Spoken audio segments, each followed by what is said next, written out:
Kirsten Harris. She is the founder of BDB Agency. And honestly, her story is one of those ones where you just listen and go, why hasn't this already been a podcast? I remember in my first week of being in this building, my biggest competitor walked in, sat down and went, "Oh, Kirsten, what are you doing? Come on, this is ridiculous." Hand gesturing this massive floor space going, "What do you think you're doing? Like, really, do you honestly think you're going to make something of this?" If you're entrepreneurial, you have to have a little bit of I can fucking do anything, because if you didn't, if you weren't that delusional, you wouldn't be able to do anything. When I met you, you owned, not franchised, I think you owned 5. You had your franchisees as well. Yeah, absolutely. That was just hell. Big amount of money invested and losses and relationship losses and debt. There was not a night that I didn't put my head on the pillow and go, I wish this would all go. I wish.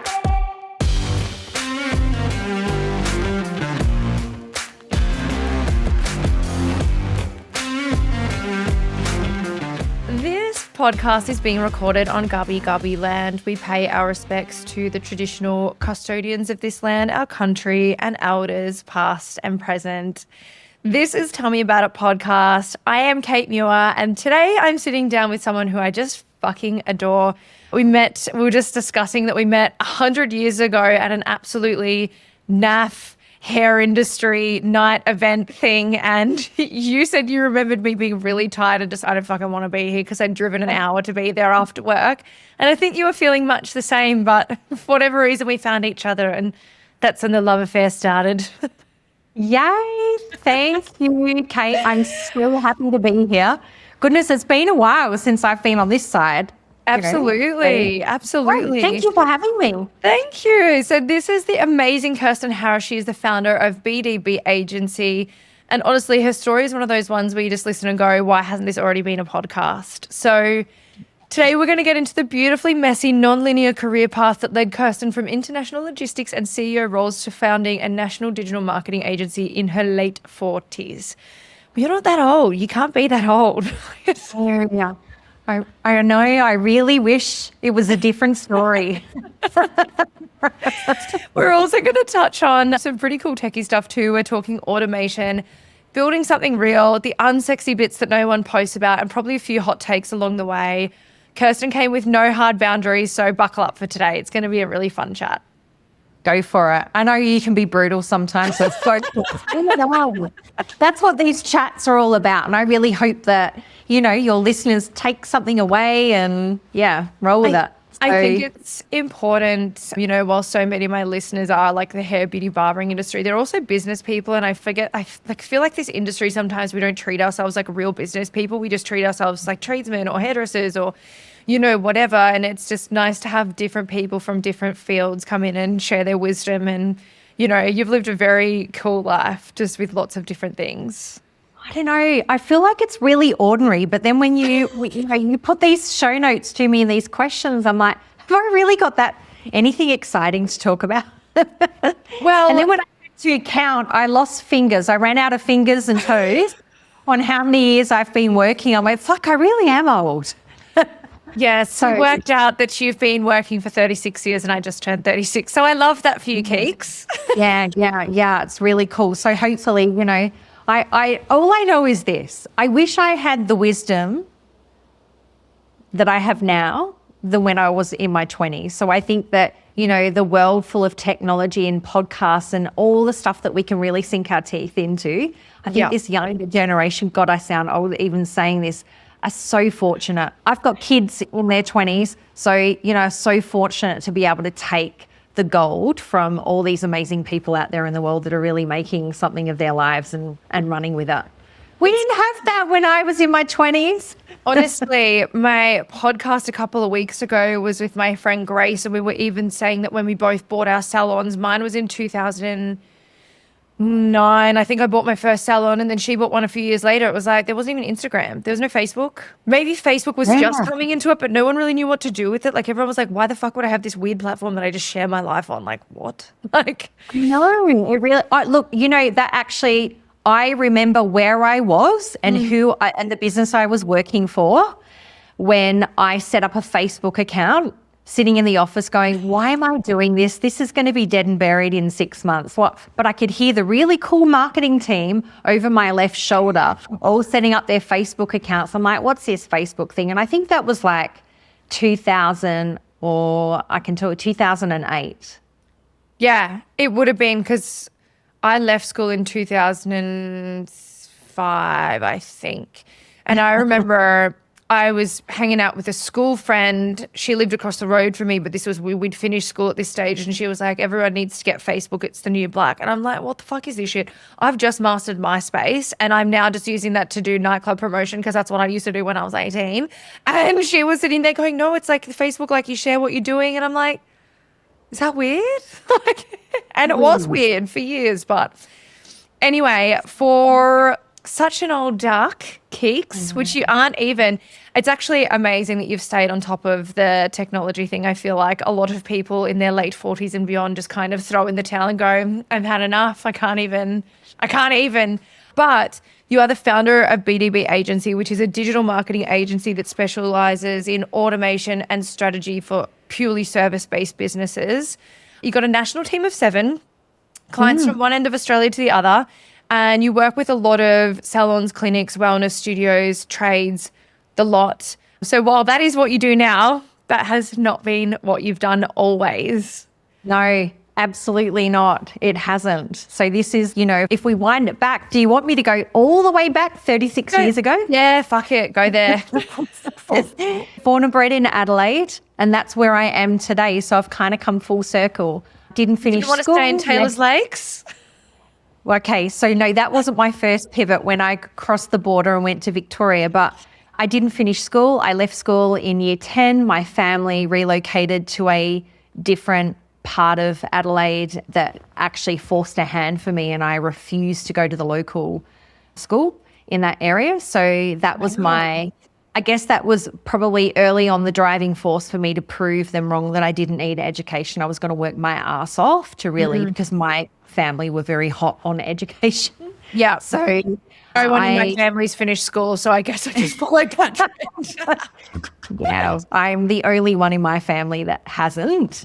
So my first full-time job at 16, and I knew then that was the industry I was in was international logistics. So to really dumb that down, what is it? That was importing and exporting goods on behalf of other businesses around the world. So my geography really leveled up in a very short amount of time. And back then, talk about a very non-digital, very process documentation heavy business. Yeah, that's what it was. Like, to think what we were doing to ship freight from one port to another internationally was just unreal. The documents that we had to do. And then that kind of, this has traumatized you, and this is why you're so into digitization and automation now, that you're just like, the fucking amount of paperwork I used to do 35 years ago. That industry, I'd love to go back in that industry and be fascinated about how technology has changed or disrupted that industry. But I remember, Friday nights was the big night where we would spend until 10, 11, whatever it took to get documents done and in an airbag. And for those that don't know what an airbag is, that they were the days before we had email and scanners and all of that, where you had to do the documents and you had to copy them and sign them and stamp them. They had to be in a very distinct order. And then we had to load them in like a plastic bag and then address it. And then they would go with an international courier. And we did that every week. I love it. And these documents had to arrive before the freight did at the other side. So that's kind of like in a nutshell what it was. But it was a really cool industry that I started. I was very grateful that I got that start. And then that's what led me to Melbourne. I think I hit the glass ceiling very early on because I was that determined little bullheaded Taurus. I understand you on every fucking level. I can hear you loud and clear. School was a whole new hell. I'm glad I got to leave that absolute goal. Yep. Yeah. And so was Adelaide, seemingly back then in 1996, I think it was, that I moved to Melbourne. And I moved to Melbourne. I had already bought a house in Adelaide, so the only thing I needed to do was rent that out. I moved with a very unsecured job. Yep. That really didn't pay me on time or pay me very well. No friends. And I was going in as the boss. So, yeah. So I was miserable and really hated Melbourne for the first 3 months, going, what have I done? What am I doing? I'm so lonely. I smoked like a trooper. I drank. I didn't eat. It was just... Like everyone had a stage of their life where they just had a diet of cigarettes. Yeah, so that was it for me. But then, do you think that was great though? Because look, when I moved to the Sunshine Coast, I moved without knowing anybody, and you know, I felt like I did a whole podcast on this where it was like that 3 to 6 months mark is actually the hardest bit. The hardest bit is sitting in the loneliness and staying put and like just trusting why you've moved there. And I know that I was definitely 3 to 6 months. I was like, I don't think I can stay here. I think I need to move back home to my little comfort zone, like where I know everybody and where I've got friends and blah, blah, blah. And I'm so glad I stuck it out. Yeah, 100%. I really, like, my friends were the people that I work with. And to make this even more complex, I was their boss and I was 22. I bought my first salon at 19, so I was the same. I had staff that were in their 40s. And I do remember in my first month, the business that I was working for, the sheriff's department came knocking and literally took everything that wasn't fixed to the floor or wall. I've lost it. Did they have debt? Oh my God, Cait.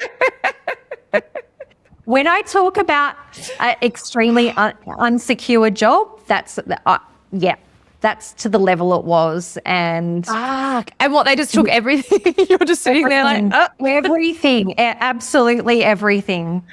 I had never experienced anything like it. You know, this is the stuff you watch on movies, and then this is like real life happening. So anyway, we managed to get it back. I can't quite remember how we did, but one of the directors was working in the office in Melbourne, but he somehow thought this was my responsibility to figure out. And I'm like, listen here, fucker, that's on you. I'm just running. So that was... I run the people, I run the systems. I don't deal with the fucking money side of things, brother. You got to have to pay your own bills. I'm just putting out the day-to-day fires. So that was, I think, talk about putting something out to the universe. My back was against the wall, and I knew, because I had very little money behind me back then. Like I just not long bought a house. No one had money in their 20s. Ever. No. And I'm like, I have to get out of here, and I cannot prove my family wrong that I can do this in Melbourne. I love that. It's about being like, I can do this. I promise I can. So, you know, and then I got a phone call late one night, and actually, cut a long story short, that phone call definitely changed a lot for me career-wise, and that then landed me in my first role as a director of a business at 23 and investing. I didn't know that was in my stars that I was going to invest. You invested in the company? Yeah, I invested in a company, but this is not like just some regular company. This was their head office was based in Singapore. They were publicly listed. They had offices all around the world. Oh my God. I needed to put in money. Although they wanted me to come and work for them, it came with conditions, and one of them was investing.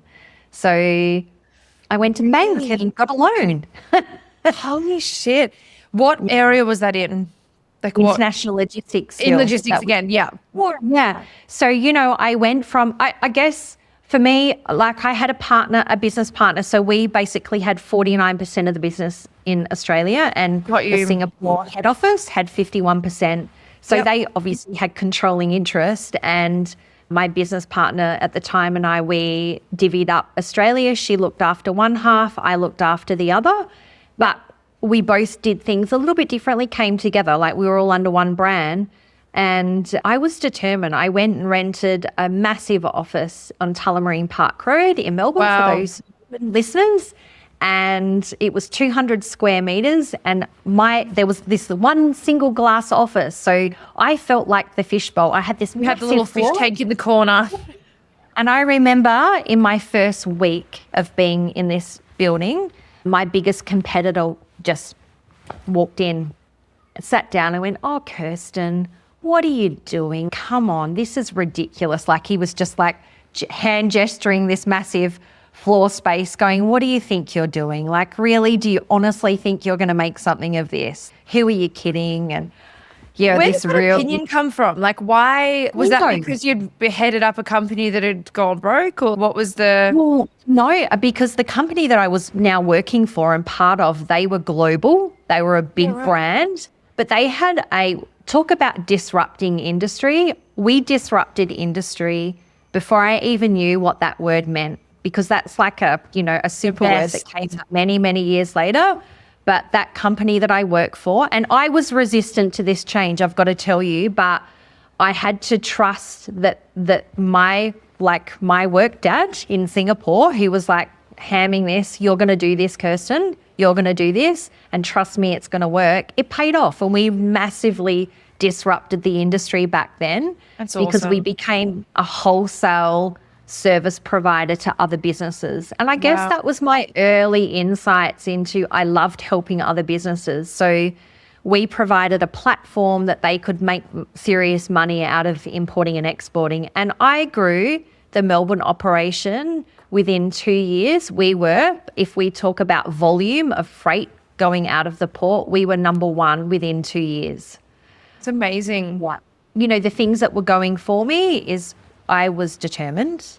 Like I had no backup plan. This had to work. I think there's power in that sometimes too, that sometimes it's going to sound so naff because I'm like, obviously we do really well for ourselves, but like, even when I didn't, if I committed to something, I had to find the money and I had to make it work. And I actually think there's something to that. I think I'm a fucking horrible saver. I've always got savings, but I'm a horrible saver. If I'm saving for something, I'll be able to pay something off twice as fast as I'll be able to save for it. Yeah. Because I'm like, it's there and I'm committed and I have to, and I see it every day and it's in my face. So I think sometimes you just got to do it. Like even when I upsized my salon, I went from a salon that was $1,200 a month in rent. You go count that. Oh, I remember. And then going into one that was $7,700 a month. And I remember you being like, are you okay? I was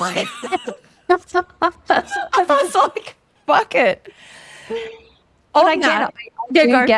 I do get that. But the trick for me in growing that business, it wasn't me. Like I had to build a good team around me with the budget that we had, because we were still although we were backed by a publicly listed business in Singapore, we were still very much a startup in Australia with a very tight budget. But I hired myself a salesperson, and that salesperson happens to now be my husband. So that was how I did not know that's how you met. That's so cute. Well, Jimmy's my second favourite husband. So we met. Second to care. Before I moved to Melbourne, we had just met, and I was like determined I needed to get out of Adelaide. I wanted to start my life in Melbourne, and I'm like, please don't complicate my personal life. Like I'm on a mission. And anyway, I guess our personal relationship evolved at some point, and so I used an opportunity to get him, because I get him to Melbourne because I knew he was like the best salesperson I would ever have. So that's how. So he and I together, we built that business, and it was like crazy. It was so much fun. It was probably one of my most favorite career highlights. And I look at it now and go, there you go, girls. Hire yourself a husband. Just hire him, and then you got him locked in.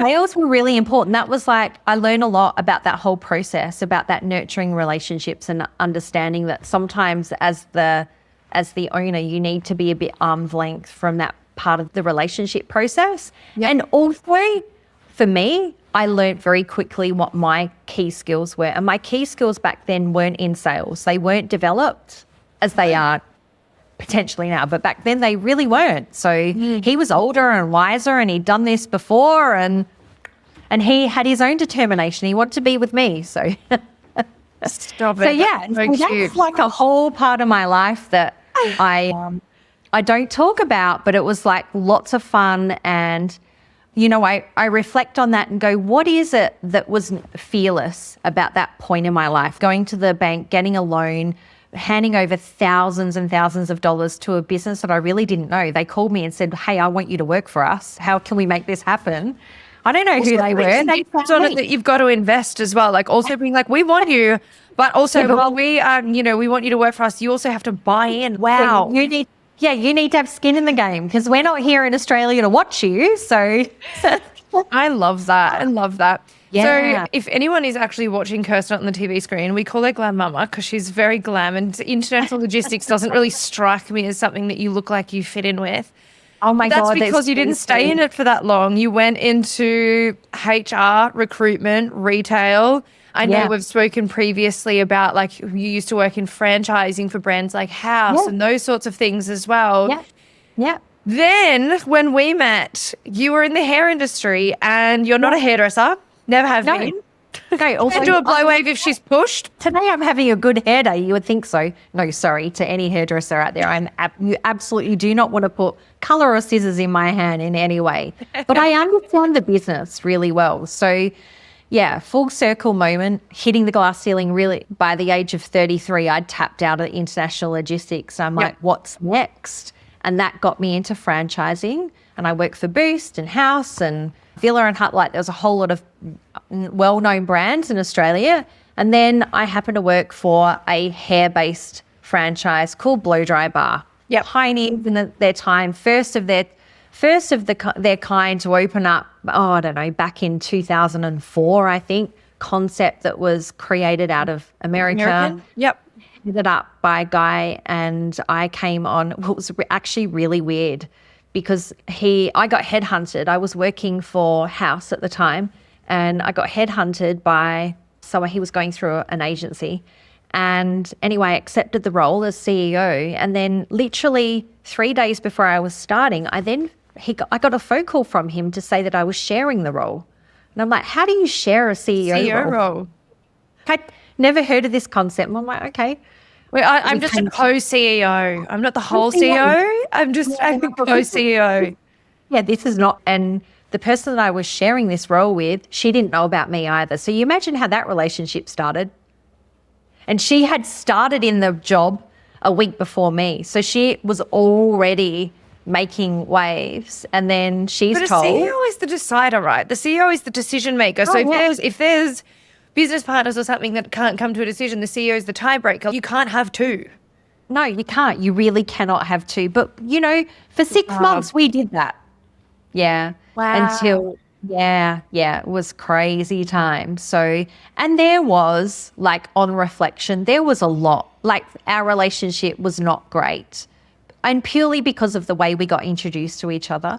There was so many cracks in that business. What do you think was their thought process behind having two CEOs in place? Like, why would you just not hire one? Why did they do that? What was their idea? Different skill set. So we both came with different skill sets. She came from a spa-based business, and my role was national operations manager, and I had 125 stores under my belt and a whole area management team. And I think back then he had grandiose plans that this thing was going to go off its nuts and, we're going to have salons everywhere around Australia. So my role quickly became about franchise relationships and operations, and hers was around finance. So I really didn't have much of a look into finance until she finished up. I was then caught in the position, and the founder had escaped somewhere in New York. Just disappeared. Anyway, disappeared. So then I guess because of my background in franchising, I needed a mentor. I had worked in lots of other franchise businesses, but hair was very different. Very different from any other. We're a sort. We're our own entity, I think.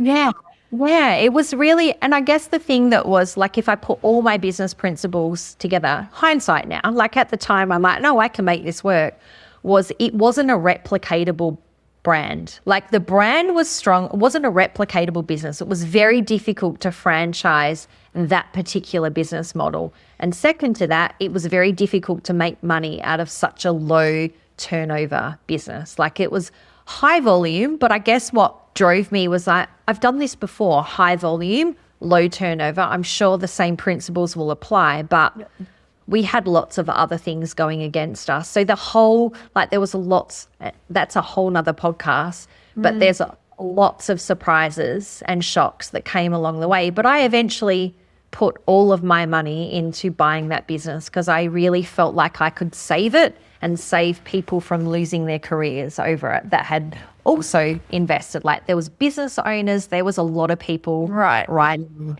decisions. So, we had 24 franchise salons, and it was very sad.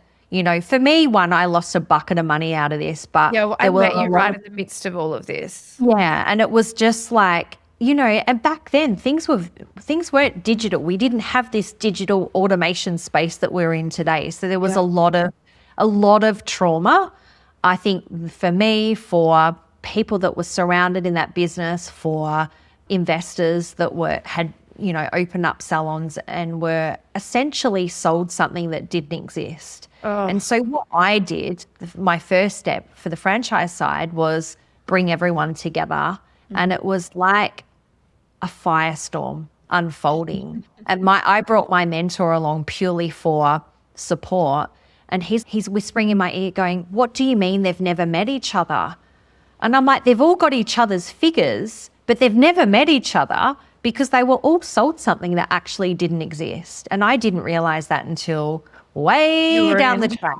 Yeah, it was like a real firestorm. So I went from best practice at Boost Juice Bars, where I learned everything under Janine and her team about best practice franchising, to these are the things that we safeguard against. Well, I mean, and Boost scaled in it went from 0 to hero in a few years. That scaled quickly. So the fact that she had built the infrastructure into that business early on is incredible. I remember just one day there was just one in Geelong, and then all of a sudden there was all over Melbourne, everywhere that, and it was just so. Yeah, and I reckon they were probably 4 years in, because when I came into that business in business development, we were starting to sell franchises. So typically a franchise term was 5 years.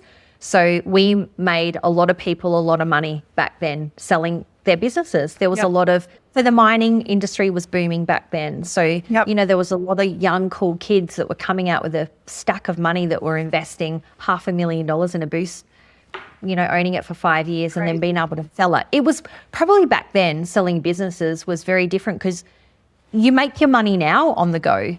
It's, a lot of businesses will make their money on the go, not make their money on the way out. Especially the salon industry, In franchising, it's the same in a lot of cases. But back then, I was witnessing these businesses selling for a lot of money, high ticket prices. Wow. So it was really cool. So anyway, so I went from best case to absolutely worst case and going, holy shit, I am living a nightmare that I now can't get out of, because I am the director. And I can't even put my finger on what drove me to continue to pour money into something that I knew that I couldn't get out of. Syndrome. You just fell in love with your abuser. Yeah. I think now I go, was it ego that really got in the way? That was one of the lessons learned. Is it ego that I can do this? I can, that 16-year-old girl going, I can prove you wrong, fuckers. Yeah. I don't know. I think everybody has to have a little bit of that in them. If you're entrepreneurial or, leadership's your thing, you have to have a little bit of, I can fucking do anything, because if you weren't that delusional, you wouldn't be able to do anything. Oh yeah. But I guess it was an extreme level in that case. Or you weren't fully, he probably wasn't fully transparent with you about things either. Oh, there was a lot that he wasn't transparent. And I covered, probably the mistake that I made was I covered it all up. And when I don't want anyone else to carry this burden, I'm going to do it single-handedly. And that destroyed me internally. Yeah. So I, on the outside, people would go, she's fine. But it destroyed me because there was a lot. Oh God, I remember getting a phone call the day I took over the business from Shortcuts going, hey, did you know there's $150,000 debt? And if you don't pay it, we're going to switch the entire system off. That just happened to look after 22 salons at the time. So I became friends very quickly with Shortcuts over this. And they went, I'm sorry, it's just business. But it wasn't just. I see it from their perspective too. Wasn't disclosed, and there was some sweetheart deals. So yeah. There's so many people that do that. They're not honest about things when they sell. So they're not honest about even vouchers they've sold or deposits they've taken, even those things, even that can add up, let alone $150,000 salon software debt. Yeah. It was a lot. And I did not have, I'd already signed my life. All your money's invested. All my money. Yeah. It was, that was talk about being on the back foot. I was already on the back foot. I'm like, it's fine. James in my ear going, are you sure this is the right decision? My lawyer, here's another lesson. Lawyers know best. If you get a lawyer and accountant in the room, go with the lawyer, get the legal advice, because my lawyer at the time that represented was like, you should just walk away from this. The accountant was going, no, this is good. This will be fine. Now, that evidence has shown up again much later in life when I have gone to an accountant or lawyer to get an opinion on something, and I went with the opinion of the accountant, not the lawyer. And it's like the lawyer will always have the facts. And so anyway. It's funny though too with that, because even in what I do, like I will never, I shit on some accounts because some of them are horrible. I have a beautiful accountant. He's incredible and he's creative and he's all the things. But that even happens in my job when we take on a new coaching client or someone's inquiring and they're like, oh, my accountant says X, Y, Z. I'm like, your accountant's missed this. They also, most of them are like autistic numbers people. They don't know anything about client experience or customer service or how to build a clientele, how to market or anything. They purely look at numbers and that is it. And they don't tell you what to do with those numbers. They're just like, this is what the numbers is, you know? So you need a combination of different pieces of advice. But yes, a lawyer is a great advice, especially when buying or selling a business. Absolutely. I also hear that all the time.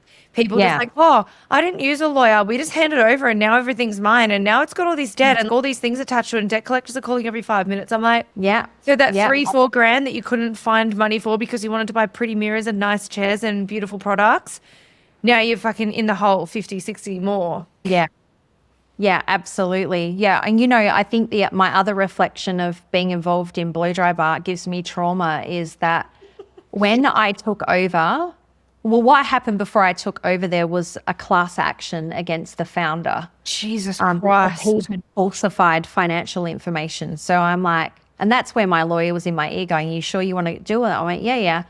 We have to give every franchisee an opportunity to walk through the door and leave. So that was the franchisees that did that? Yeah, they got together because we're talking like these franchise owners weren't regular business owners. They were doctors, investors, coaches, business coaches. We had people that were investors in different businesses, pharmacists, someone that works for Macquarie Bank. Like we're talking like kudos to the founder of Blow Dry Bar. That recruited all these really smart, amazing people. Absolutely. He must have had the gift of the gab. Jesus Christ. But what I learned really quickly is you can't have a hands-off approach for a business like that in here. You could not, because I really had three client bases that I was working with. The client number one was the business owner that was completely hands-off, and they were told that you don't need to do anything, just write the check and we'll run your business for you. So that was like warning bell number one, because in my days in Boost and any other franchise brand I worked for, actually Janine wouldn't have cared if you were a brain surgeon. If you wanted to own a Boost, you had to give up your job for the first year. Really? Absolutely. There was no such thing as hands-off. You can do and everything too. I'm pretty sure McDonald's and like bigger franchises like that make you actually go and learn everything. Yeah. Before you can be hands-off, you need to learn that business inside out. I cannot tell you how true that is in my own experiences, which, we'll get to. That carries over a lot too. It even happens in this industry where people are like, oh, I just want to buy a salon and I want to work a day a week and I want to, and you're like, you fucking can't, love. I don't know what to tell you. The first 1 to 5 years can be absolutely hell if you don't have the right support and the right help or a clue what you're doing. You have to be heads down, butts up, married to that job. Your business is going to blend with your life. Yeah. Even with a franchise or any sort of business, you have to know what's going on. Yeah, and the levers to pull. If you don't understand that business operation, then that was really summarizing my experience in that business was the fact that I wasn't a hairdresser and I couldn't step in where it was needed, and certainly not across 12 salons that slowly diminished over time. We reduced it, but it wasn't. Yeah, there was lots going against it. But we did. There was a class action. There was literally half the network that walked out, but they didn't know what my plan was. And I'd built a pretty good relationship with all these people. But of course, when you're in the hot seat, they hate you anyway. Well, they associate you with him.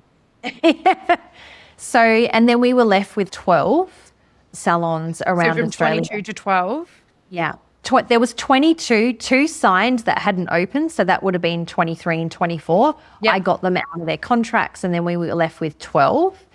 And then, you know, from there, I then was threatened because I was then now the director. So there were others that decided to take another course of action, and that was to threaten me personally. So then I started picking up all these poor performing locations, thinking that I could turn them around. I think when I met you, you owned, not franchised, I think you owned 5, maybe 4 or 5, something like that. Yeah. And then you had your franchisees as well. Yeah, absolutely. Yeah, that was just like hell. So big amount of money invested and losses and relationship losses and debt. And Yeah. there was not a night that I didn't put my head on the pillow and go, I wish this would all go away. I wish. But if anyone asked me, I would just like, you know, because I just had this thing back then, don't share the burden, don't share the burden. Like front facing, put on this, everything is fine, where it's an absolute firestorm underneath. Do you not think, though, that that's true of a lot of people? Like, business ownership's very lonely, and I think a lot of people really aren't transparent about what's going on, or they feel shame, or they feel something, or maybe they don't know who they can talk to about it. Because, I mean, first of all, if you're not in business, you don't have a fucking clue. I don't care what you think you know, you don't. If you've never done it, if you've never employed, if you've never owned your own business, especially when that you committed to like a bricks and mortar or like a physical actual shop, you just have no idea. And so I think sometimes it's, I don't know who I can turn to, which I guess is why like you and I connected so well, because we could both just share all the ugly shit in our businesses. I know, you know, and I like I guess the shame, no one wants to fail, do they?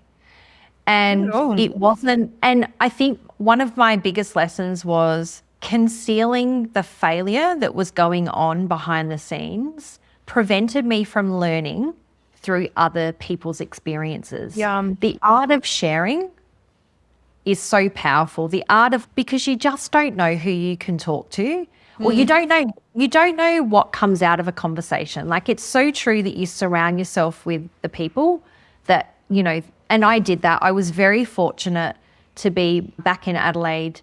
I had a business group of 10 extremely powerful women with lots of wisdom and a lot of experience. And that was my close circle that no bars, I could open up about the firestorm that was going on. And I remember when things came to a head, we workshopped that. And, you know, they helped me realize that the solution was I needed to shut it, the whole thing, shut it down.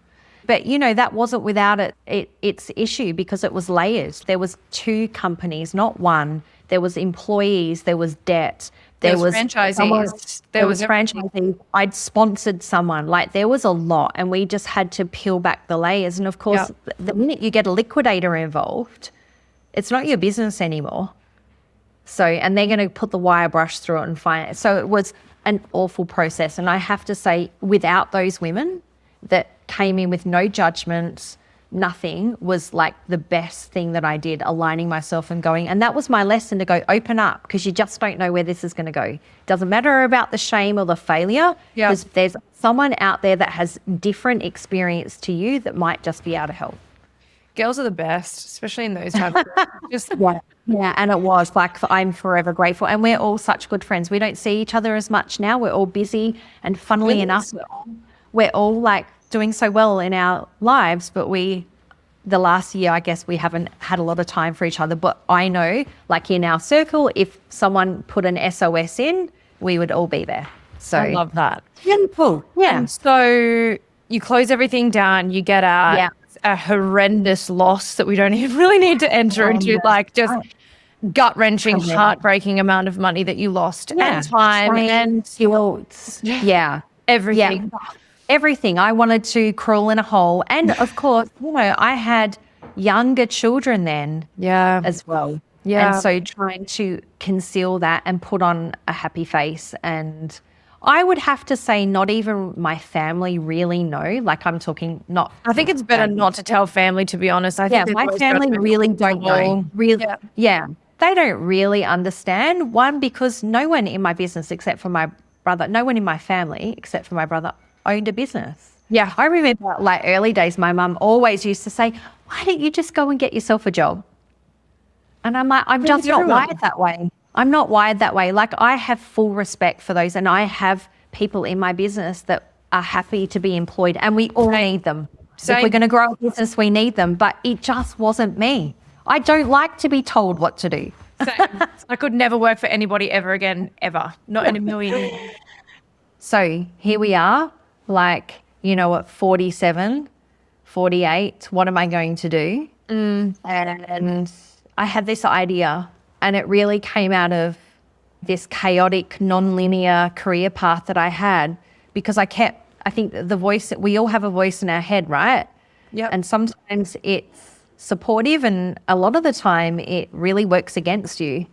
And so I had to do a lot of self-work, because back then, not many people know this, but they're about to. Like I was feeling really shit about myself, like a failure. I've let people down. I've let my family down, and I'm better than that. Like, how have I got myself into this situation? And then I think you hold yourself to such a high standard, and I think we all do, but especially you, like, you hold yourself to such a high standard, and when you've always been sort of successful in what you've done, and then you have this one thing that kind of shits all over that, then it's, And the other thing is, like, in amongst all that chaos, my mum had passed away as well. So it's 10 years. Beautiful mama. Yeah. So she died of ovarian cancer. So I was grappling grief as well. Although we had time with her, I think, I mean, this is probably another topic, but grief hits you in ways that you never knew. So in my head, I'm like, because my mum was saying to me a long time ago, why don't you go and get yourself a normal job? You know, we always have that throwaway comment that mums know best. And I'm like, she doesn't know. She has no idea. No. And then I felt like I was letting her down, although she was no longer here. So there was a lot to manage. But I think about that for a lot of people, though. I think about my friend Erin, who's passed, and what would she think of what I'm up to? And same with my neighbor. And, you know, I think I think that's a beautiful thing. You're like, oh, I just want to make mum happy, even though she's up there. Yeah, just want to make. Maybe she was right. Maybe if I'd gone and got a job, I would have earned so much more money being employed than being self-employed. But being bored shitless. Shut up. But, you know, this winding, chaotic, non-linear career path, you know, jumping from a couple of different industries. And I'm like, what does all this mean? Why did I have to take that path? And then it led to, I just wanted to help businesses. I see anybody go through what you had just been through? Yeah, well, absolutely. I think my deep, deep desire to help businesses, and that when I think about all the careers I'd been in, they were all led to the same thing. I was helping other businesses succeed. And so marketing, I'm not tertiary qualified in marketing in any way. And I don't think that you need to be in 2026. No, my husband studied marketing. He did the uni. He did the sports marketing uni degree. Do you think he works in that space now? No. I think it's the same as computers and tech and anything like that. That's a learned skill. That's not something you need to. It's not something you need a degree for. Yeah, I know.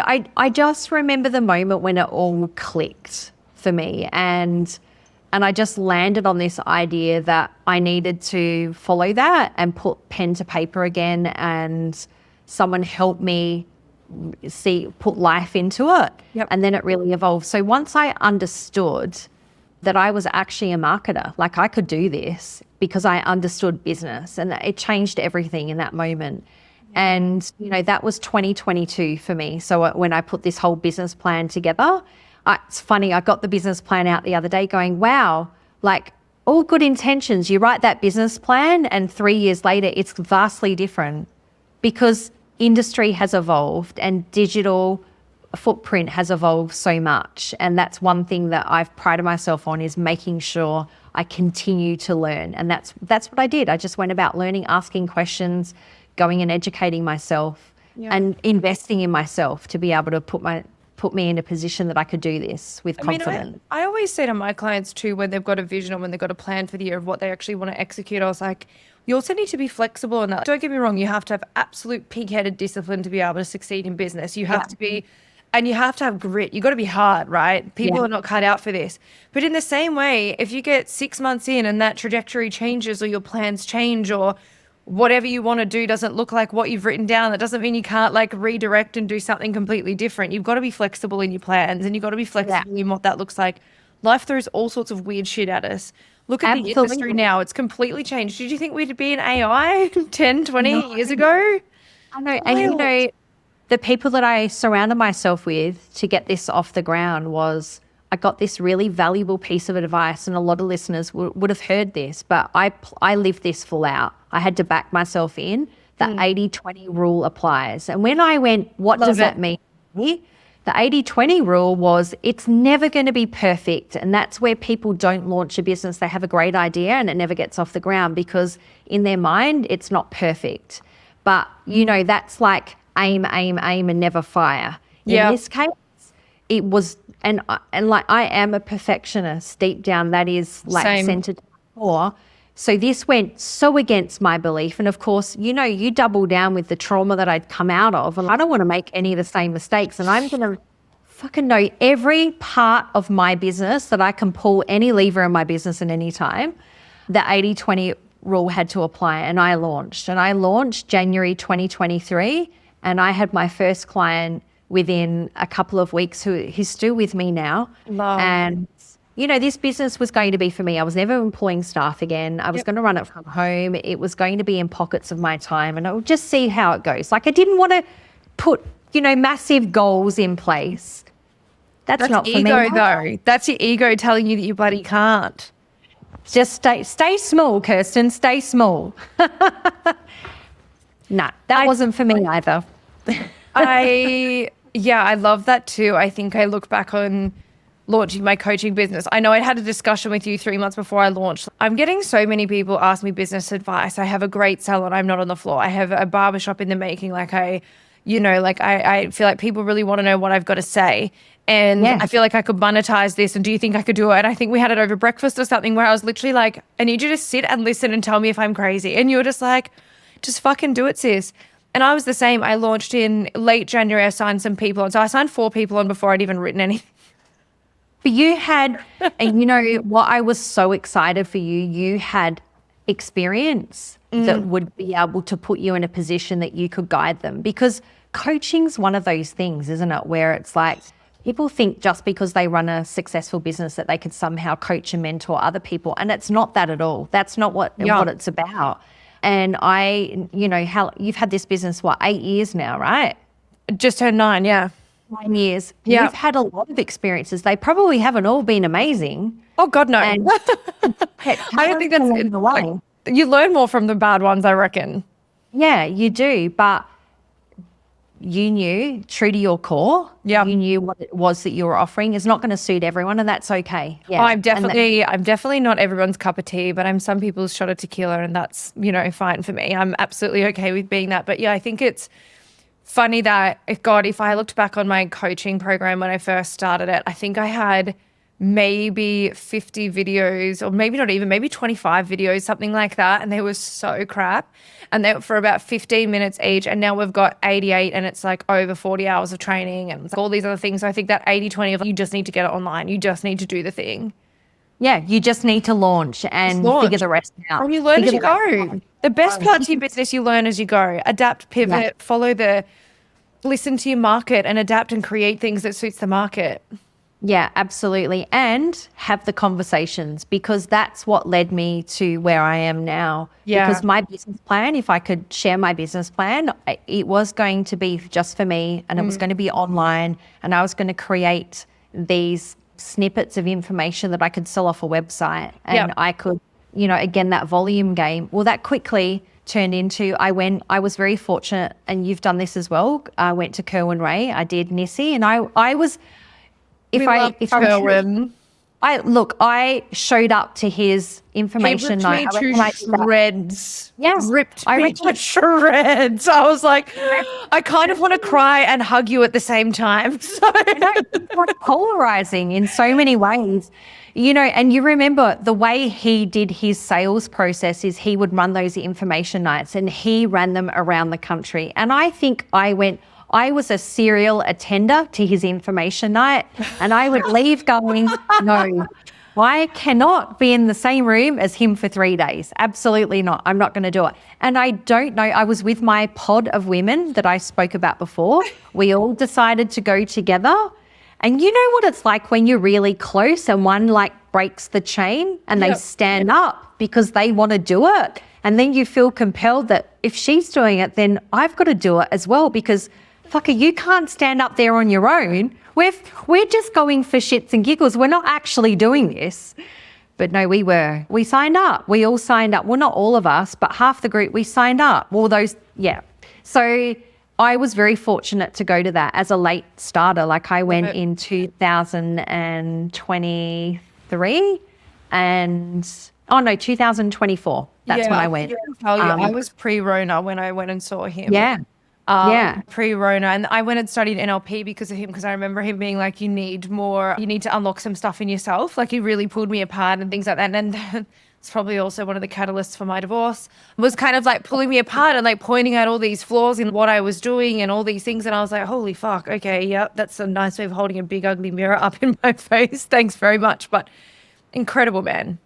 Incredible. And I'm so grateful that I invested in myself once again and went and did that education and went against other people's opinions about him at the time and what he was there for. He was there to run it, and I learned a lot. I hate this so much because anyone who's ever made anything of themselves or actually done anything spectacular is always painted as a fraud or an MLM or a cult or a fucking whatever. I mean, look at people like Shelby Sapp, right? Yeah. Makes $20 million a month in her business, and she teaches women and she's passionate about helping women. And then you see her client results where they're just like, I'm 22 years old and I make $33,000 a fucking month in, high ticket sales and things like that. And then people are still out there going, oh, her boyfriend changed her life and he saved her and he blah, blah, blah. And it's just, what the fuck? And then it's the same with Cohen. If you want to go and invest 5, 10, 15 grand in something and do nothing with it, that is not their fault. That is your fault for being a lazy fuck who threw your money literally in the toilet. Yeah, really. And one thing he was and we say was, because unfortunately he passed away a few, over a year ago, 18 months ago. That whole brand and that business that he surrounded himself with amazing people, but it attracted a lot of good people. And that was a great decision that I made, just to show up, because that then led me to meet the people that I work with now that really, they were in his mentoring team. Yep. And I didn't qualify. My business was so new. I didn't qualify to go to that next level. Some of my business friends, my business girlfriends, did go and do his Business Elevate course. Yep. Because they've had, way more established businesses, and there was a whole criteria.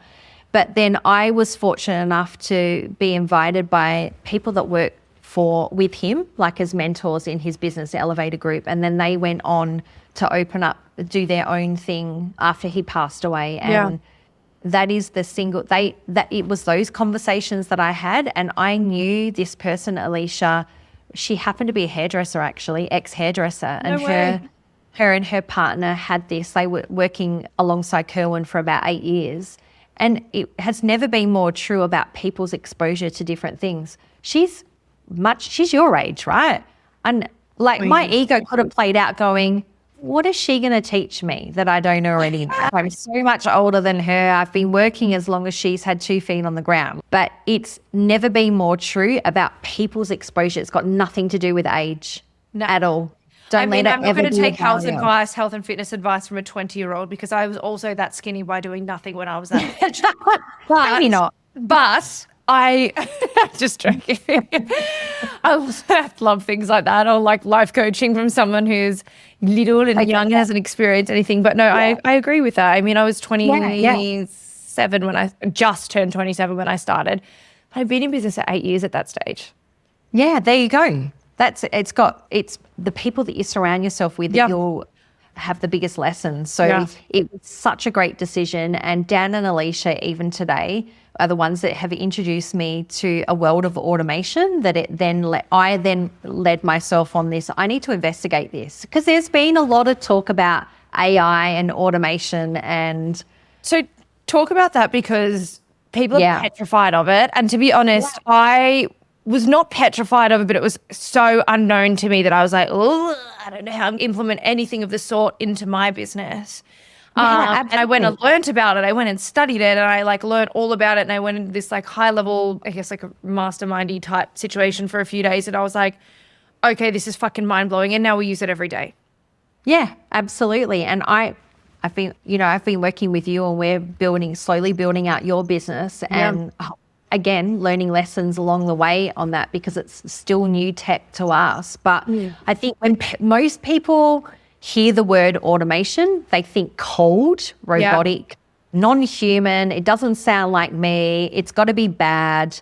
All the things that we've heard, and automation's been around for a while. I remember early days at Blow Dry Bar, there was a thing called ManyChat, right? Which was like this DM automation. And when bots were first a thing, everyone had the Facebook bots. I was an early adopter to that. So I had a healthy appetite for this could work.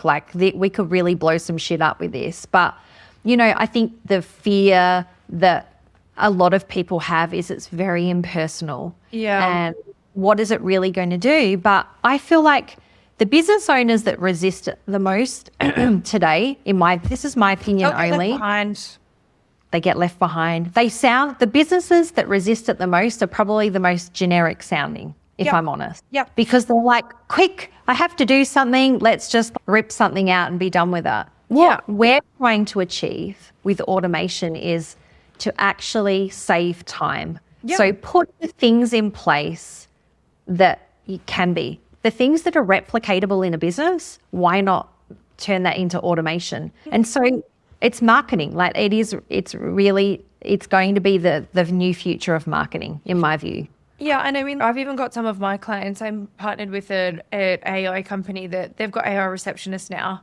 And unless you were listening really clearly, you probably wouldn't know that it was. There's not much of a delay. They speak very clearly. They have a good accent, and they're quick to respond to. And I mean, for time consuming but basic things like booking a fucking appointment or responding to a text message or something like that, you ring Telstra, you ring the bank. There are all these slow fucking annoying robotic things. Why can't you ring your salon and book an appointment like that as well? It's so time-saving. So time-saving. I love that you're saying that. I'm starting to read definitely in the hair community groups that there are some early adopters to it that are just, I guess they're bringing that in. Yeah, they're bringing in. And there's some awesome ones. The one that I'm using is awesome.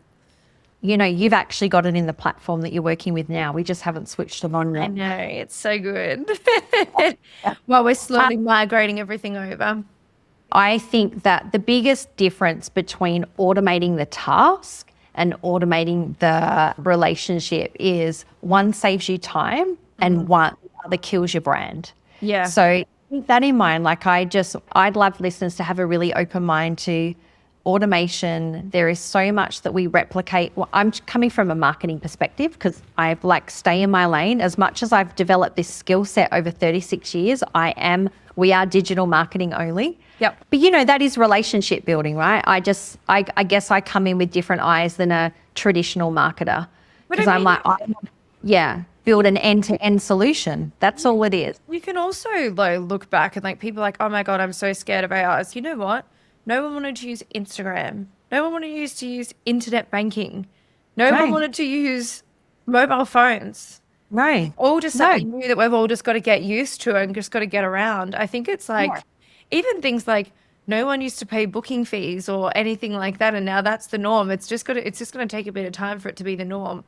Yeah. And unfortunately, a lot of people that are in the most non-offensive way your age and older are just not willing to get around it, and it cracks me up. You can call me a boomer anytime. I'm a new age. Hottest boomer I've ever seen, Keeks. I'm smart enough to go, actually, I'm going to share this with you, funny story anyway. I'm smart enough to surround myself with my team are young and clever and they're very educated, and together we're a power. a powerhouse. It was funny. I'm going to segue for a minute. We'll come back to automation. Love a segue. Darcy and my team, she looks after our BDB Instagram. And yesterday it was like, hey, Kirsten, do you have any photos of in your phone of when you were 10? And I'd like choked. And I went, 10's 42 years ago, and there wasn't a mobile phone. And she goes, I know that, but I mean, I use scanning. And I went, oh my God. And here I am. I've got this box somewhere in the back of my fucking camera. Never to be looked at again. So here I am opening up this random box of all these like old Polaroids with the girl. I'm like, oh, have a look at this. This is when I was 18. This is when and here I am like handing this photo over because she wanted a photo. Apparently it's a trend. I haven't clocked onto this one, but the girls are so great with this stuff.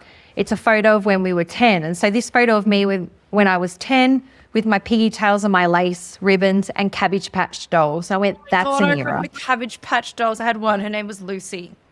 There you go. So so back to the automation. This is not just about AI. This is really, for me, that end-to-end nurturing that relationship. So in a service-based business, no longer can a business rely on just posting pretty photos to Instagram and hoping it syncs, because we as consumers of content every day, we're getting fussy on what we want to see, how we want to see it, Instagram's so clever now. I can control my own algorithm in my own feed, what I want to see, what I don't want to see, and I can switch shit off really quickly.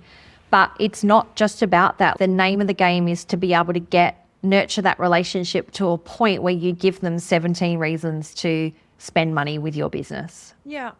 It's not on sale. And it's so good. Like, digital marketing is so important, but also like people need to just stop using social media as the be all end all of fucking everything.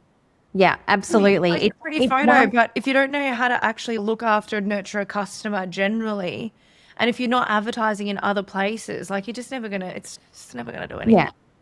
But like everything, and Cait, you can talk about this because you've been an early adopter and you've come on board, and I've learned lots of lessons onboarding your business in tech is not without its flaws either. Of course. So test and measure until you get it right. And we've tested and not measured it in your business, and we've had to do some backtracking, which is why it's taken a lot longer. But it's just your business changes. Like what I'm seeing quickly, yes, we're a marketing agency, but now we're going down this path of having a product that we're selling and implementing in businesses that's going to automate. It means that we're having a very different view in terms of how marketing works. And it's really now, even in our own business, if that can be replicated, if you have to do that more than once, then we can automate that. You can probably see like this. I was about to say, all I can see is a little fluffy schnoz poking up the bottom there. You just got your I don't know what it is about this dog showing up in our content all the time. So like resident Benji, he just loves the camera view. Anyway. Like his mama. I love it. So yeah, it's like his sister Taya, who I always see on the camera. Well, that's the other thing. Talk about a little bit of nepotism and family. My daughter finished school in, what year are we in? She finished school at the end of 2024. I wanted a gap year. And her experience in school, she's a bloody amazing writer without AI, by the way, like naturally very gifted. And so she's been working with us for the last 18 months. She is going to uni now. And when she was going to uni, she was going to be a physiotherapist, and then she was going to do law. And now full circle moment, I want to go and do marketing, business marketing and communications. Because the influence she's had working in our business for the last 18 months, she said there's a massive future in this. It's just a different view. I think people's fear, and you probably agree, people's fear, because they see these big headline statements about AI is going to take over and take our jobs. It's just not true. No. It's creating efficiencies, and we need to take responsibility and learn that. Yep. And adopt it in our own business, but it's not going to replace us. I think that's a really, really good point too, is that everyone's, can't you just get, you technically ask your fucking chat GPT, which by the way is like the Devon fucking meat of AI. It is so shit. And people, they're like, oh, can't you just ask a business advice? And I was like, well, you can, but it's not person to person. It's not industry specific. It's so general. And also it's like, you're still not getting that lived experience. Like, it's never done this. Yeah, sure, it's dragging from articles online and things like that, but how is that specifically relevant to your situation? You know what I mean? Yeah, that's it. There's lots of different AI tools. You've just got to find what works. I think if you're going to choose to use AI, you've just got to find what works and that sounds natural in your business. I think chat is very good for creating strategy. So for example, if we're onboarding a new client, we'll have keynotes from an onboarding and then we'll throw it into chat and it'll actually build out the action plan based on our note. I love it for that. But for it to write copy in our business, no. Here's the kicker. Yeah. Top tier. Oh, there's a lot. There's a lot. There's a lot. But, that's people's that different exposure, right? It's not a personality. It's not a fucking personality. Use your fucking brain. Use AI to clean things up a little bit or neaten things up or even give you some suggestions of something to create. But for fuck's sake, use your brains. You really need, or get smart. Use different products, a different priming, or go and educate yourself on how to use AI. I'm all for AI if it creates efficiency, but it's got to resonate brand. If it's so off brand, then it's inauthentic. What would you actually say to someone in their 40s, 50s or beyond who thinks it's too late to pivot or to start something new? Oh, I love that question because I'm living proof of that, right? At 47. Totally. In the trenches going, my life sucks and if only, and you've just got to get out of that if only, because it is never too late. My biggest advice is don't let the money define your decision. Find the passion in what it is, because it'll never be a day's work in your life. If you find the passion in what it is that you do, that you will automatically be so motivated every day to learn, to do better, to grow at how you want to. So it's never too late. So I'm a very early riser. I'm up at 4:30 every morning and my day, I'm very routine like now with my start. And I guess I have very different objectives because what I do know, I won't kid myself. Like we are all going to run out of time eventually. I read somewhere once it was like, the pain of regret is far more difficult than the pain of failure. So it's, it's like high risk, high reward, right? You just got to take the risk because you don't want to look back on your life and be like, I wish I had traveled here, or I wish I had done this, or I wish I had bought the XYZ, or it's just do it. Just find a way. Yeah, just do it. But don't let age be a barrier. However, I say that and I preface this with we all get old. Now, we all get older, and at some point... When do you get old? At what stage does that happen for you? By a number, I don't feel my age, but I don't even know how I'm supposed to feel, right? But I do know when my mum was 52 that I'm like, I thought that was really old. Your mum was beautiful, but in the same way, like, she looked what you would think that she would look for that age. She was gorgeous, but, you look at someone, she was 60-something when she passed, wasn't she? Yeah, she was 70 on her 70th. Okay, yeah. And like, you look at her. Yeah, and you look at her and you think, okay, so she looks 70, whereas I think you'll look 70 and you'll still look like that. I hope so, because I'll probably still be working at 70, purely because I love working I love, And we pay enough to not let the face age, to be fair. So I've had my moment. One of the key points that I had put down, we're all going to get older and life changes. Like I've got to a point where our kids, we've raised 2 kids, they're adult children now, they still live at home, but my husband, we've been together for 29 years. And that's so nice. I know, it's crazy, right? And he's turning 60 next month. So we're kind of entering this different part of our life now where we can be a little bit selfish now. We've got our kids through school. They're in their 20s now. So it's like they're kind of their own people now. They're their own ships, Yeah, and we love them still being at home. And we know that that's not going to be forever either. But we love them still being here and, we're a close family. But the things, if I think about the things that keep me awake rent-free in my head at 3 a.m. What are you thinking about in the middle of the night? It is really about age in the sense that this is my last ditch effort in my mind, career-wise, so I'm going to give it my everything. I do think about things like my inner fear is illness or being able to navigate the best health I can, because we just don't know. And we all have friends, we all have someone in our life that has been touched by something, right? Yeah. And I mean, even with that, I know your beautiful mama passed of ovarian cancer, which is horrifying. I've lost everyone in my family to cancer. We've also lost our beautiful friend Ado. I've got his wife Jamie on in a few weeks' time, and just it does make you think about that. I mean, my husband's dad had a phenomenally massive heart attack 3 months after retiring. They'd planned to travel around Australia, and now he's got some mental illnesses and disabilities following that. And, you know, it makes you, I have the same thing where I'm like, I'm petrified. I've lost friends that are younger than me to random, spontaneously random things.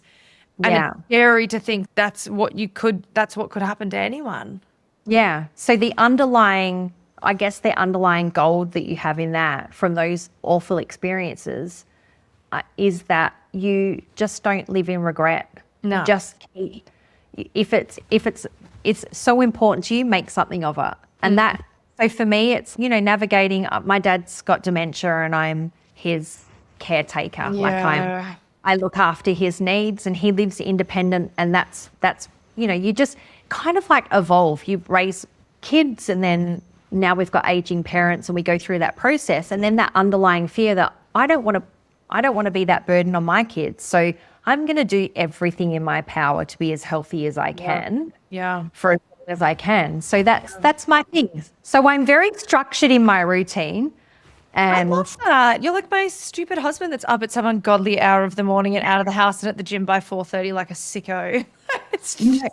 Do you know what I'm really obsessed. Here's one thing I'm obsessed with sleep. I don't sleep well. I'm obsessed with researching how to get the best sleep. So am I. I love that. Especially so in the last few years with IVF and everything, we've obviously had to really optimize how we treat our bodies, aka not like trash cans, and like actually tracking things like that, because all of these things affect your fertility so greatly and everything. So I love that you track your sleep. I really do. I do as much research as I can. It's so good. I mean, we all talk about this sleep routine. I've just listened to a podcast recently, and they talk about not so much what time you go to bed, although having a nighttime routine is very important for good health. It's actually your waking time should be the same every day. So I've heard that. I've heard that. Yeah, that doesn't work. Yeah, it is. And, you know, the other thing, this podcast was amazing because what it made me realize is he categorized people in different groups in terms of when their most productive part of the day is. And we're not all the same. No. So, have you ever done body mapping? Well, that's pretty much what he was talking about. So I have not done it. Okay, so my body type is called a diplomat. So it's taken by your measurements of your body and everything, right? It's crazy, and you get your bloods and everything. Yeah. But like, I know that my best waking time is between 6 and 7. But then I'm not to eat until between 8 and 9. That's when I need to have breakfast, which makes total sense because I never feel like eating breakfast. I force myself to eat breakfast. Then I'm meant to have a snack between 11 and 12, not have lunch till 2 to 4, and then dinner between 7 and 8. And that's meant to be my times. And then I'm meant to pretty much wind down straight after dinner and then try to go to bed by 9. And I was like, this makes sense because that is how I operate. That is when I am optimal. Yeah, and we should really. And I train in the afternoon too. I'm meant to train between. Okay, there you go. Yeah, that's it. And you'll have your most productive. So if I think about what you're saying with this podcast I listen to, and he has a different categorization, but I think the same numbers, same principle. Yeah. What probably most productive time is around 11 till 1. Yep. In terms of work sense. Yep. And what it made me realize, I mean, we had very quickly, because I'm all about, I've got a beautiful team and I run it from my home office. Like my home during Monday to Friday becomes our business. Where is your room? Because you post a lot about it on social. Is it upstairs? I feel like you've got like your pitched roof. It's like you sit in the attic, but like it's beautiful and windows and everything.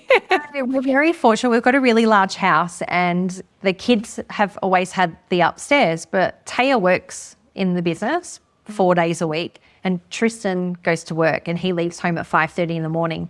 And they, you know, I guess more so for Tristan, he's just learned to navigate that Monday to Friday, our house to his house. So, and as the business has grown and we've got more people, we literally take over the top floor. So it's pretty separate and we are structured. But in my team, you know, they come to the office 3 days a week and then I have a work from home.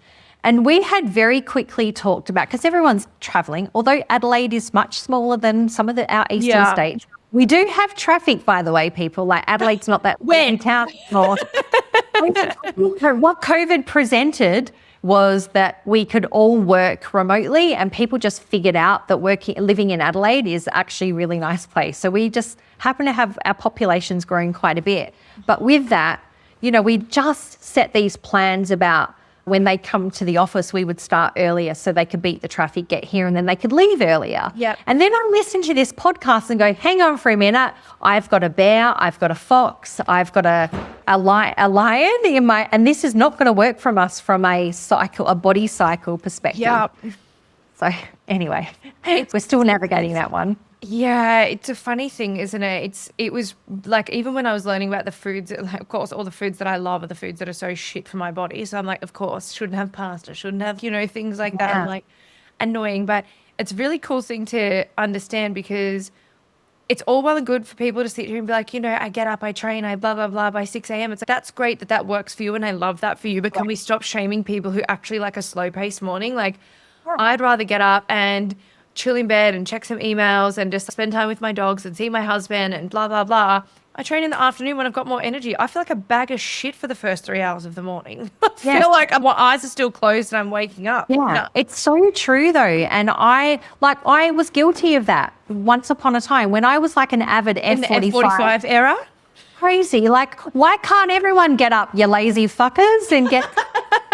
I'm full circle going, that's what works for me is not for everyone. And my window, it just happens to be early morning. Yep. We have this team night like we did last night. The thought of actually being out at 9 o'clock on a Monday night was like a doorway to hell. But I did it. But like for me, because of the way my body clock works, those late nights just aren't for me anymore. I don't know how I used to do it, to be honest, especially like growing up in Victoria and living there for the first 30 years of my life. It's not a morning place. The sun doesn't come up till 7:30, 8 o'clock. Sun here's up at 4:15 at the moment. Yeah. And, you know, then it's everyone kind of finishes work and then you go out for dinner somewhere and then you might go to a bar after dinner and just sit there and keep yapping. Then you might go to another bar or a nightclub or something and you can stay out in the middle of the week until some ungodly hour of the morning. And you do this most times throughout the week because you're social people. I think Rona changed that a little bit. But then you come somewhere like Sunshine Coast where sun's up at 4:15, but also if you don't have your dinner ordered by 7 p.m, you won't be getting dinner out. Like that's so true. That's why I do love lifestyle in Queensland. You'll be living in Noosa one day. My husband keeps threatening me of that, but the reason what keeps me here in Adelaide is I don't want to do to my kids what I did to my parents and leave the state. Darling, they're in their 20s. I think they'll be okay. They'll be okay. So anyway, so the way we navigate, but yeah, we are definitely talking about future plans. So who knows? Well, that leads perfectly into, I guess, my last question, which is like, what does the future look like for Keeks? And well, the most exciting thing is we are expanding our business. So we are launching into trade. So talk about COVID pivots. My husband lost his job through COVID and he became a handyman. So he went Handy out of the Handy Arch. And so Handy Arch has just succeeded by default. And I'll be brutally honest, we've done no marketing in that business whatsoever. Love it. That's the best kind of business. No offense to the marketing agent, but it's the best kind of business. If you can build it that far and be as successful as that and that busy as that without doing anything, that is testament to who he is as a person.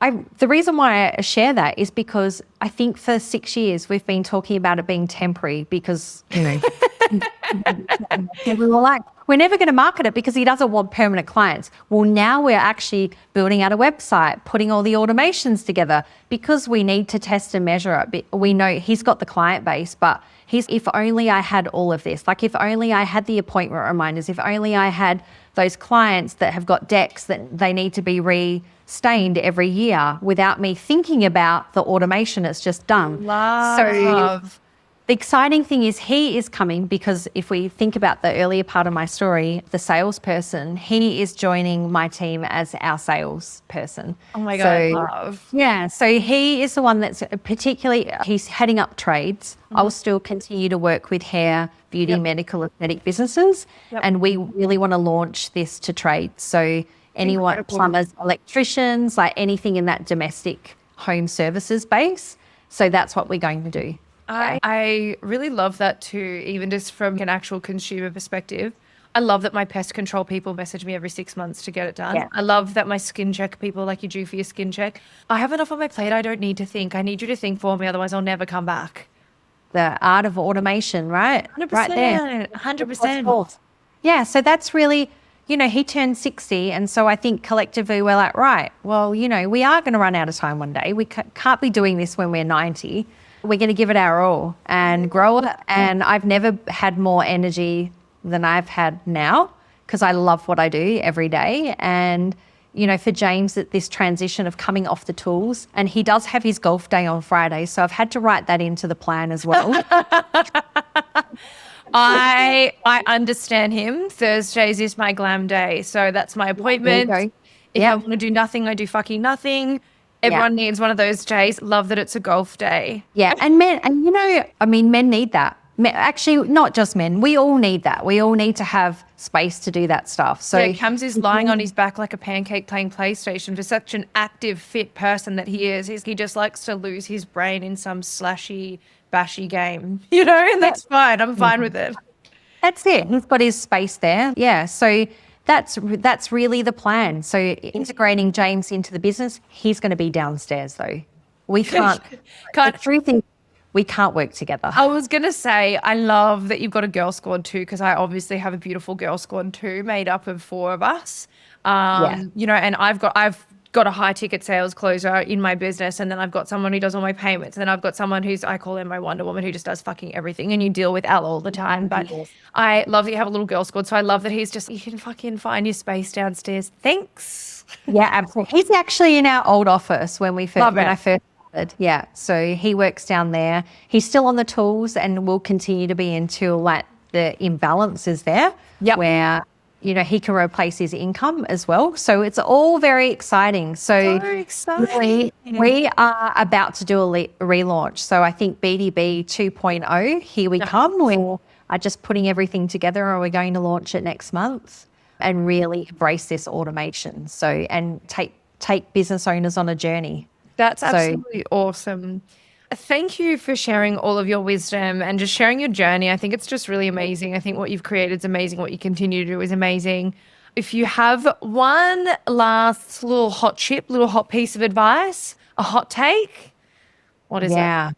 For your audience, it is I know that this is a throwaway and we've all heard it, but don't waste time. If it's important to you, then go and do it, because no one's going to do it for you. You write your own story. No one is going to do this for you in any aspect of your life. Never live with expectations that someone's going to do it. I love that. No one else will. So, and we all eventually learn that, but some of us will learn the hard way.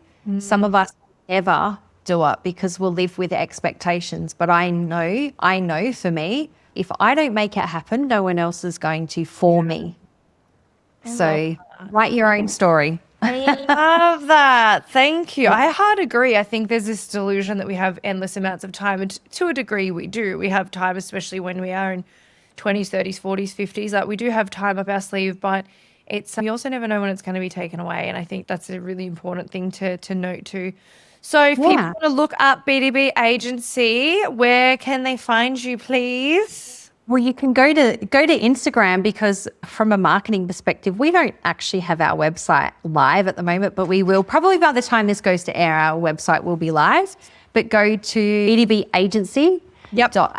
And you'll see us on Instagram, and you can DM me. We are obviously very active on socials, so we have lots of fun creating content for our audience. So yes. Yeah, that's where you'll find us. Awesome. And hopefully you'll see my face on there a bit more. My team are pushing me to be more active this year. So I love it. I love it so much. Thank you so much for being here. I appreciate you and I love you so much. Love you too. Thank you for having me. It was a great chat.